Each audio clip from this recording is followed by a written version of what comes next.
রবীন্দ্রনাথ বিশ্বের বিভিন্ন সঙ্গীতের ধারায় প্রভাবিত হয়ে নিজের সঙ্গীত ভাণ্ডারকে সমৃদ্ধ করেছিলেন। এই বিষয়ের ওপর নিত্য সহযোগে মূল গান এবং ভাঙা রবীন্দ্রসঙ্গীত নিয়ে রবি চেতন পরিবেশন করল বিশ্ব সঙ্গীত এবং রবীন্দ্রনাথ শীর্ষক একটি বিশেষ অনুষ্ঠান গত 26শে এপ্রিল 2025 উত্তম মঞ্চে। এছাড়াও ছিল শ্যামা নৃত্যনাট্যের আদি রূপ পরিষদ। এই পরিষদ নৃত্যনাট্যটি সাধারণত পরিবেশিত হয় না। রবীন্দ্রনাথের এমনই বহু অচিরিচিত উপস্থাপনা সাধারণ দর্শকের কাছে তুলে ধরতে রবি চেতন সর্বদাই সচেষ্ট।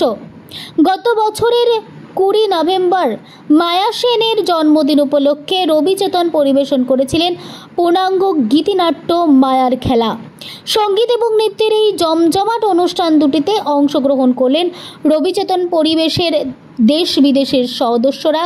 এছাড়াও অনুষ্ঠান দুটি পরিচালনা করলেন সাগরময় ভট্টাচার্য। বিশেষ অতিথি হিসেবে উপস্থিত ছিলেন বিশিষ্ট সাহিত্যিক শঙ্করলাল ভট্টাচার্য, শিল্পী ইন্দ্রাণী ভট্টাচার্য এবং মিত্রা বন্দ্যোপাধ্যায়।